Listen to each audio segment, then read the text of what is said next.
Hello friends, good morning. जैसे कि आप जानते हैं कि मेरा यूट्यूब पर एक चैनल बना हुआ है गोला स्टडी 9.9 के नाम से, जहां पर मैं UP board 10th class maths की क्लास पढ़ा रही हूं। तो दोस्तों, मेरा मानना है कि जो लोग मेरी इन वीडियोस को स्टार्टिंग से देख रहे होंगे उनको मैथ्स में अच्छे से समझ में आ रहा होगा। तो मैं आप लोगों से बताना चाहती हूँ कि यदि आपको मेरा पढ़ाया हुआ अच्छा लग रहा है या मेरी वीडियोज़ अच्छी लग रही है तो आप इसको लाइक कर सकते हैं, शेयर कर सकते हैं, साथ ही साथ मेरे चैनल को सब्सक्राइब भी कर सकते हैं।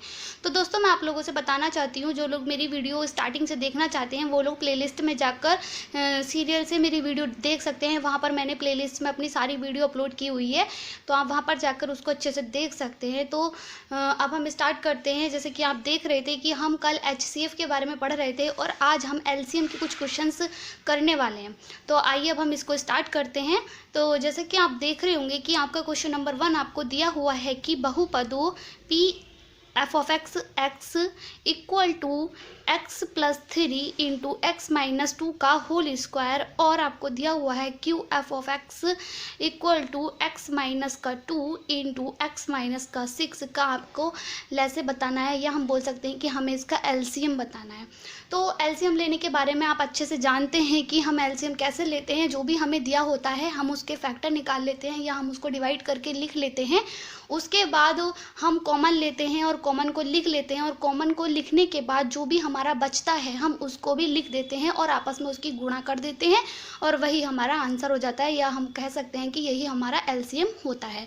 तो अब आप देखिएगा कि हम इसको किस तरह से सॉल्व करने वाले हैं। तो पहले आपको PX दिया हुआ है और बाद में आपको QX दिया हुआ है, तो आपको इन दोनों का LCM बताना है। तो आप देख सकते हैं हम इसको सॉल्व करेंगे। सबसे पहले हम लिखेंगे PX इक्वल टू, हम लिखेंगे x प्लस का 3 इंटू एक्स प्लस 2 का होल स्क्वायर। तो हम इसको लिख सकते हैं कि x प्लस 2 का होल स्क्वायर मतलब आपका हो सकता है कि x minus 2 into x minus 2, या जिस तरह से आप यहाँ पर भी एक बार इसको देख सकते हैं। अगर आपको दिया हुआ है 3 की पावर 2, तो आप यहाँ पर लिख सकते हैं कि 3 की गुणा 3, यानी कि 3 की 2 बार गुणा करनी है। तो यहाँ पर आप देख रहे हैं x माइनस 2 का होल स्क्वायर, यानी कि x माइनस 2 की आपको 2 बार गुणा करनी है। तो आप इसको लिख सकते हैं कि x माइनस का 2 और इंटू एक्स माइनस का 2। अब आप QX को देखेंगे तो Q f of x आपको क्या दिया हुआ है, आप देख सकते हैं आपको दिया हुआ है x माइनस का 2 इंटू एक्स माइनस का 6। तो अब आप जानते हैं कि हम LCM को पढ़ने वाले हैं, सॉरी LCM को निकालना है हमें यहाँ पर। तो LCM जब हम निकालते हैं, या हम इसको बोल सकते हैं कि हम LC भी बोल सकते हैं इसको, लैसे भी बोल सकते हैं, और LCM भी इसको बोलते हैं। तो आप देखेंगे सबसे पहले हम क्या करेंगे, हम सबसे पहले कॉमन देखेंगे। तो आप देखेंगे यहाँ पर x प्लस 3 है और नीचे x प्लस 3 आपका नहीं है, और फिर आप देखेंगे x माइनस का 2 है और नीचे भी आपका x माइनस का 2 है, यानी कि x माइनस 2 आपका कॉमन है। इसके बाद आपका कुछ कॉमन नहीं बचता है। तो जो आपका कॉमन है उसको आप एक बार लिख देंगे, यानी कि x माइनस 2 को आप लिख देंगे। अब आपका क्या बचता है, अब आपका बचता है x प्लस का 3, तो आप इसको लिख देंगे x प्लस का 3, और आपका बचता है x माइनस का 2, आपका बचता है x माइनस का 2, और आपका बचता है x माइनस का 6, x माइनस का 6। तो आप जान चुके हैं कि जो हम कॉमन लेते हैं उसको भी लिख देते हैं, और जितना भी हमारा बच रहा होता है हम उसको भी लिख देते हैं। तो यही हमारा आंसर हो जाता है, या हम कह सकते हैं यही हमारा PX और QX का आपका LCM हो जाएगा। तो हम लिख सकते हैं यही हमारा आंसर हो जाएगा। अगर आप इसके अंदर मल्टीपल करने वाले हैं तो आपका आंसर बहुत लंबा हो जाएगा। तो हमें यहाँ पर सिर्फ LCM के बारे में बताना है और LCM आपका यही हो जाएगा। तो ठीक इसी तरह अब हम दूसरे क्वेश्चन को देखने वाले हैं। दूसरा क्वेश्चन आपको दिया हुआ है कि x की पावर 4 माइनस 1 तथा x की पावर 2 माइनस 1 का लघुत्तम समापवर्ती है। आपको 4 ऑप्शन दिए हुए हैं, option number A, option number B, option number C और ऑप्शन नंबर D। तो आपको इन दोनों का LCM निकालना है, और जो आपका LCM आएगा वो इन ऑप्शन में से कोई एक आपका आंसर होगा। तो आपको इसको सॉल्व करना है, और जो आपका यहाँ पर आंसर होगा उसको आपको टिक करना है। तो आप देख सकते हैं कि सबसे पहले हमें दिया हुआ है x की पावर 4 माइनस का 1, तो हम सबसे पहले इसको सॉल्व करेंगे। तो आप यहाँ पर लिखेंगे x की पावर 4 माइनस का 1। तो आप देख सकते हैं कि आपका जो एक फॉर्मूला होता है a square minus b square equal to a plus B into a minus B. तो आप इसको उस फॉर्मूले में भी खोल सकते हैं, या आप यहाँ पर इसको लिख सकते हैं एक्स स्क्वायर का होल स्क्वायर और -1 का स्क्वायर का होल स्क्वायर। तो आप देख सकते हैं कि x की पावर 4 है और x की पावर 4 को हमने लिखा x की घात 2 और पूरे की घात 2। इसका मतलब भी हो जाएगा 2 की गुणा आप 2 से करेंगे तो 2 दूनी 4 हो जाएगा, यानी कि x की घात आपका 4 बन जाएगा। और 1 की घात जो आपने लिखा है इस तरह से, तो 1 की घात अगर कुछ भी होती है तो उसकी वैल्यू 1 ही हो जाती है, लेकिन आपको ध्यान रखना है कि अगर 1 की पावर 0 हो तो उसकी वैल्यू 1 हो जाती है। तो अब आपका ये फॉर्मूला बन रहा है A square minus B square equal to A plus का बी इंटू ए माइनस का बी। तो आपका जो फॉर्मूला होता है उसमें ए जो आपकी वैल्यू होगी ए की, वो आपकी एक्स स्क्वायर हो जाएगी और बी की वैल्यू आपकी 1 स्क्वायर हो जाएगी। तो आप लिख सकते हैं ए प्लस बी यानी कि एक्स स्क्वायर प्लस बी, और बी की वैल्यू आपकी 1 स्क्वायर हो जाएगी। 1 स्क्वायर को हम 1 भी लिख सकते हैं इंटू ए माइनस बी, और ए आपका दिया हुआ है एक्स स्क्वायर माइनस बी यानी कि 1 स्क्वायर, और 1 स्क्वायर को हम 1 भी लिख सकते हैं। तो अब आप देखेंगे कि यहाँ पर आपने लिखा हुआ है कि एक्स स्क्वायर प्लस का 1 इंटू एक्स स्क्वायर माइनस का 1। तो आपका ये जो बन रहा है ये भी आपका एक फॉर्मूला बन रहा है, और यही फॉर्मूला बन रहा है A square minus B square equal to A plus B into A minus B. तो यहाँ पर आपका ए एक्स हो जाएगा और बी आपका 1 हो जाएगा। तो आप इसको भी इस फॉर्म में खोल सकते हैं। तो आप लिखेंगे एक्स स्क्वायर प्लस का 1, और यहाँ पर आप लिखेंगे ए प्लस बी, ए आपका एक्स है यानी कि एक्स प्लस बी मतलब 1, और आप लिखेंगे ए माइनस बी यानी कि एक्स माइनस 1। ठीक है, अब हम इतने को सॉल्व कर चुके हैं। अब हम इसको सॉल्व करेंगे। तो जब आप इसको सॉल्व करेंगे तो आप देख सकते हैं यहाँ पर ये आपका लिखा हुआ है एक्स स्क्वायर माइनस का 1। तो जब आप इसको सॉल्व करेंगे एक्स स्क्वायर माइनस का 1, ये भी आपका फॉर्मूला बन रहा है A square minus B square. तो इसको हम लिख सकते हैं ए प्लस बी यानी कि एक्स प्लस 1 और ए माइनस बी यानी कि एक्स माइनस 1। तो आपने जब इसको सॉल्व किया तो आपका ये निकल कर आया, और जब आपने इसको सॉल्व किया तो आपका ये निकल के आया। तो आपसे क्वेश्चन में पूछा गया है कि आपको लघुत्तम समावर्ती बताना है, मतलब एलसीएम बताना है। तो आप इसका एलसीएम कैसे ले सकते हैं? तो आपका बन जाएगा, आप यहाँ पर लिखेंगे कि LCM, या इसको आप लिख सकते हैं लेस से, फिर आप इक्वल का साइन लगाएंगे और आप देखेंगे आपको कॉमन क्या मिल रहा है। तो आप यहाँ पर देख सकते हैं एक्स स्क्वायर प्लस का 1, लेकिन नीचे नहीं दिया हुआ है। अब आप यहाँ देखेंगे एक्स प्लस का 1 और एक्स प्लस का 1 आपका यहाँ पर भी है। तो आप ये जो आपका कॉमन आ रहा है, ये दोनों आपके कॉमन हो रहे हैं, तो आप इसको एक बार लिख देंगे यानी कि एक्स प्लस 1। अब आप देखेंगे यहाँ पर x माइनस 1 है और यहाँ पर भी x माइनस 1 है, यानी कि ये भी आपका कॉमन आ रहा है। तो आप इसको लिख देंगे x माइनस का 1। और आपका क्या बचता है? आपका बच रहा है कि एक्स स्क्वायर प्लस का 1, जो आपका बच रहा है आप उसको भी लिख देंगे, क्योंकि यहाँ पर हम एलसीएम ले रहे हैं। तो अब नीचे देखेंगे, नीचे आपका कुछ भी नहीं बच रहा। तो जितना भी आपका हो रहा था आपने यहाँ पर लिख दिया, तो यही आपका आंसर हो जाएगा। या आप इसको लिख सकते हैं कि आपका आप बोलेंगे कि आपका ये फॉर्मूला बन रहा है कि a plus B into A minus B. तो इसको आप लिख सकते हैं एक्स स्क्वायर माइनस 1 भी लिख सकते हैं, या आपको इस तरह से भी लिखेंगे तो भी आपका आंसर ठीक हो जाएगा। तो इस तरह से हम लघुत्तम समावर्ती के बारे में पढ़ चुके हैं, और मैसे या HCF के बारे में, महत्तम समावर्ती के बारे में हम इससे पहली वीडियो में देख चुके हैं। अब एक क्वेश्चन और को एक्स स्क्वायर माइनस का x माइनस का 12, और दूसरा आपको दिया हुआ है व्यंजक एक्स स्क्वायर माइनस का 9, और तीसरा व्यंजक आपका दिया हुआ है एक्स स्क्वायर माइनस का 8x प्लस का 16 या 16 का लघुत्तम समावर्ती बताइए। यानी कि आपको इसका, इसका और इसका एलसीएम बताना है। तो आप क्या करेंगे, सबसे पहले जो भी आपके व्यंजक दिए हुए हैं आप उनको सॉल्व कर देंगे, और उनको सॉल्व करने के बाद आप कॉमन लेंगे और कॉमन को लिख देंगे, और कॉमन के बाद आपका जो भी बचता है उसको भी आप लिख देंगे और आपस में उसकी मल्टीपल या गुणा कर देंगे और आपका आंसर आ जाएगा। तो अब आप देख सकते हैं हम इसको किस तरह से सॉल्व करने वाले हैं। तो सबसे पहले आप इस वाले व्यंजक को सॉल्व करेंगे। तो इसको सॉल्व करने के लिए आप सबसे पहले अपने माइंड में 2 ऐसी डिजिट सोचेंगे कि आपको गुणा करने पर 12 बने और घटाने पर आपका 1 बने। हम ऐसा इसलिए करेंगे क्योंकि ये आपकी द्विघात समीकरण है, और द्विघात समीकरण को हम इसी तरह सॉल्व करते हैं क्योंकि हमें उसके फैक्टर या गुणनखंड निकालने होते हैं। तो अब आप डिजिट सोचेंगे तो आपको मिल जाएगी कि 4 3 आपका 12 होता है, और 4 में से आप 3 घटाएंगे तो आपका 1 बच जाएगा। तो अब आप इसको लिख सकते हैं कि एक्स स्क्वायर, और इस माइनस को आप यहाँ माइनस लिखेंगे, और यहाँ पर आप लिखेंगे 1 जो आपका यहाँ पर दिया हुआ है, इस 1 की जगह पर आप लिख देंगे 4 माइनस का 3, और ये जो आपका x है इसको आप सेम ऐसे ही लिख देंगे, और माइनस का आप 12 लिख देंगे। अब आपको क्या करना है, इस माइनस की गुणा आप अंदर करेंगे और इस x की गुणा आप अंदर करेंगे। तो अब आप इसको देख सकते हैं।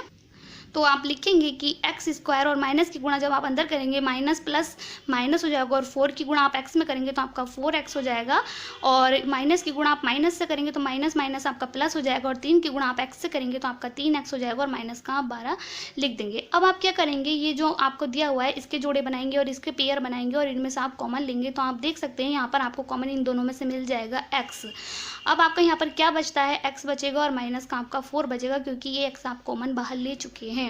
अब आप इसमें से क्या कॉमन ले सकते हैं, आप इसमें से 3 कॉमन ले सकते हैं। तो आप प्लस का 3 कॉमन लेंगे तो आपका अंदर बच जाएगा x, और प्लस माइनस आपका माइनस हो जाएगा।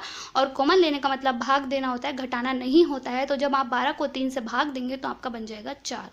तो अब आप देखेंगे आपके पास ये दोनों टर्म जो हैं सेम है, तो ये जो दोनों आपकी सेम है इसको आप एक बार लिखेंगे, यानी कि x माइनस का 4 लिखेंगे। अब आपके पास क्या बचता है, अब आपके पास बचता है x प्लस का 3, इसको आप ऐसे ही लिख देंगे। तो ठीक है, अब हम इस वाली द्विघात समीकरण को सॉल्व कर चुके हैं, यानी कि हम अपना पहला व्यंजक सॉल्व कर चुके हैं। अब हम अपना दूसरा व्यंजक देखेंगे जो आपको दिया हुआ है कि x की पावर x स्क्वायर माइनस का 9। तो आप इसको यहाँ पर लिखेंगे एक्स स्क्वायर माइनस का 9, और ये आपका फॉर्मूला बन रहा है A square minus B square equal to A plus B into A minus B. तो आपका यहाँ पर ए आपका x हो जाएगा और b आपका यहाँ पर 3 हो जाएगा। आप ए का स्क्वायर करेंगे तो आपका एक्स स्क्वायर बन जाएगा, और b का स्क्वायर करेंगे तो 3 3 आपका 9 हो जाएगा। तो आप लिख सकते हैं ए प्लस बी इंटू ए माइनस बी। तो आप लिखेंगे एक्स प्लस का 3 इंटू एक्स माइनस का 3। तो इस तरह से आप दूसरे व्यंजक को भी सॉल्व कर चुके हैं। अब आप अपने तीसरे व्यंजक को देखेंगे तो आपको तीसरे व्यंजक में भी एक द्विघात समीकरण दिखाई दे रही होगी। तो हम इसको सॉल्व करेंगे। तो आपकी दी हुई है एक्स स्क्वायर माइनस का 8x प्लस का 16। तो अब आपको क्या करना है, अपने माइंड में ऐसी 2 डिजिट सोचने की, गुणा करने पर आपका 16 बन जाए और जोड़ने पर आपका 8 बन जाए। तो आप सोचेंगे कि 4 और 4 की आपस में गुणा की जाएगी तो आपका 16 बन जाएगा, और 4 और 4 को आप जोड़ेंगे तो आपका 8 बन जाएगा। तो आप इसको सॉल्व कर सकते हैं कि एक्स स्क्वायर और माइनस की जगह आप माइनस का साइन लगाएंगे, और इस 8 की जगह आप लिखेंगे 4 प्लस का 4। तो आप देख सकते हैं जो हमने 4 और 4 2 डिजिट मानी थी, 4 प्लस 4 लिखेंगे और 4 प्लस 4 की वैल्यू आपकी 8 हो जाएगी, जो 8 आपको यहाँ पर दिया हुआ है। ठीक है, ऐसे ही जैसे कि आपने पहले देखा था, आपको यहाँ पर 1 लाना था, और 1 लाने के लिए आपने 4 में से अगर 3 घटाएंगे तो आपका 1 बच जाएगा। तो मैं आपको इसमें ये बताना चाहती हूँ कि मैथ्स में जब हम किसी भी क्वेश्चन को सॉल्व करते हैं तो उसमें हम अपने पास से ना तो कुछ घटा सकते हैं, ना ही उसमें कुछ ऐड कर सकते हैं। जो भी हमें दिया होता है हमें उसी को तोड़ फोड़ कर लिखना होता है। तो अब आप देखेंगे आपने इतने को सॉल्व किया, और यहाँ पर जो आपका x दिया हुआ है इस x को आप सेम ऐसे ही लिख देंगे, और प्लस का 16 आप इसको ऐसे ही लिख देंगे।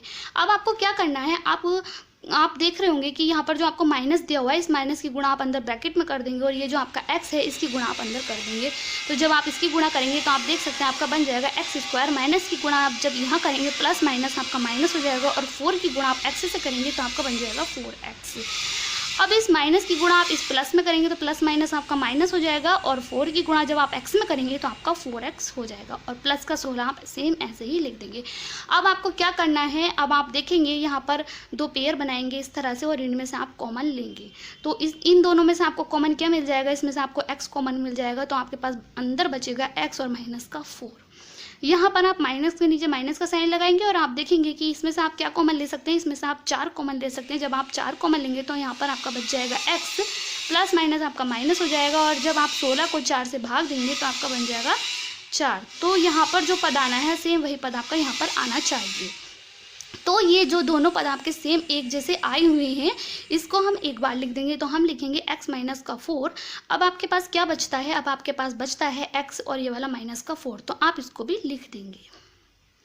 तो अब आप देखेंगे कि आपके पास 3 व्यंजक दिए हुए थे, जिसमें से आपसे पूछा गया था कि इन तीनों का आपको लघुत्तम समावर्त्य बताना है। तो पहले व्यंजक को जब आपने सॉल्व किया तो आपका ये निकल के आया, दूसरे व्यंजक को जब आपने सॉल्व किया तो आपका ये निकल के आया, तीसरे व्यंजक को जब आपने सॉल्व किया तो आपका ये निकल के आया।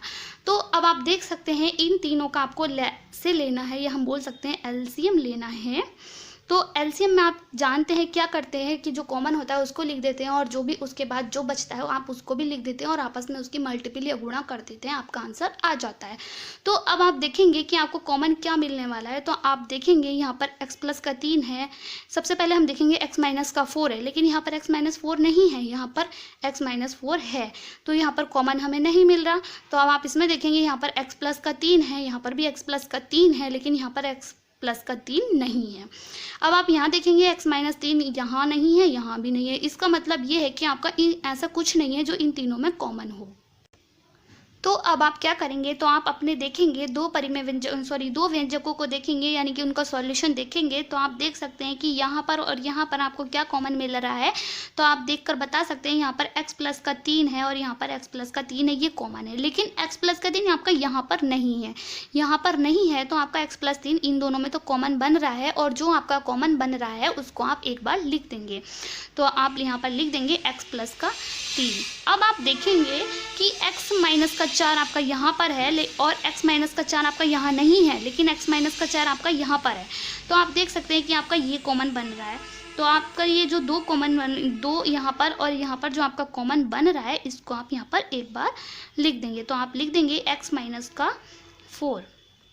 अब आप देखेंगे कि आपके पास क्या बचता है, आपके पास जो भी बचता है आप उसको भी लिख देंगे। तो आप देखेंगे आप इसको लिख चुके, इसको भी लिख चुके, इसको भी लिख चुके। तो अब आपके पास बचता है x माइनस का 3। तो आप लिख देंगे x माइनस का 3, और यहाँ पर आप ये भी लिख चुके। अब आपके पास बचता है x माइनस का 4, x माइनस का 4 भी लिख देंगे, और यही आपका आंसर हो जाएगा। या आप इसको इस तरह से भी लिख सकते हैं कि x प्लस का 3, और इसको आप यहाँ पर लिख सकते हैं x माइनस का 3 और आपका x माइनस का 4, और x माइनस का 4 जो आपका 2 बार लिखा हुआ है, तो आप इसको लिख सकते हैं x माइनस 4 का होल स्क्वायर। तो इस तरह से आप अपने आंसर को यहाँ तक भी सॉल्व कर सकते हैं और यहाँ तक भी सॉल्व कर सकते हैं। ये दोनों आंसर आपके ठीक हैं। तो इस तरह से हम देख चुके हैं कि हमें अगर कोई व्यंजक दिया हुआ हो अपने बीजगणित में या अलजेब्रा में, तो हमें उसमें एलसीएम किस तरह से लेना होता है। एचसीएफ के बारे में आप इससे पहले वीडियो में देख चुके हैं और एलसीएम के बारे में आप यहाँ पर जान चुके हैं। तो आज के लिए इतना ही काफ़ी है। अब हम नेक्स्ट वीडियो में मिलेंगे, और नेक्स्ट वीडियो में हम बात करेंगे कि लघुत्तम समापवर्ती अगर हमें दिया हो और महत्तम समापवर्ती भी दिया हो, और हमें दो संख्याएं में से एक संख्याएं दे रखी हो, और एलसीएम के ऊपर एक फॉर्मूला होता है, हम उसको नेक्स्ट वीडियो में पढ़ेंगे। तो दोस्तों मैं आपसे बताना चाहती हूँ कि यदि आपको मेरा पढ़ाया हुआ अच्छा लग रहा है या मेरी वीडियोज़ अच्छी लग रही है, तो आप इसको लाइक कर सकते हैं, शेयर कर सकते हैं, साथ ही साथ मेरे चैनल को सब्सक्राइब भी कर सकते हैं। तो दोस्तों मैं आप लोगों से बताना चाहती हूँ कि यदि आप मेरी इन वीडियोस को स्टार्टिंग से देखेंगे तो आपको किसी भी ट्यूशन की ज़रूरत नहीं पड़ने वाली है, क्योंकि मैं यहाँ पर हर एक चैप्टर के हर एक क्वेश्चन को बहुत अच्छे से एक्सप्लेन कर रही हूँ। तो जब आप अपने क्लास में पढ़ेंगे और फिर उसमें आप टेस्ट देंगे, क्लास में भी पढ़ेंगे, तो आपका एक तरह से रिवीजन हो जाएगा। तो मैं आप लोगों से बताना चाहती हूँ कि मेरी जो लोग स्टार्टिंग से वीडियो देखना चाहते हैं वो प्लेलिस्ट में जाकर उसको ईजिली देख सकते हैं। तो मैं आप लोगों से कहना चाहती हूँ कि यदि आपको मेरा पढ़ाया हुआ अच्छा लग रहा है या वीडियोज़ अच्छी लग रही है, तो आप इसको लाइक कर सकते हैं, शेयर कर सकते हैं, और जिन लोगों ने मेरे चैनल को सब्सक्राइब नहीं किया हुआ वो सब्सक्राइब भी कर सकते हैं, और साथ में बेल आइकन को भी प्रेस कर सकते हैं। तो thank you for watching this video.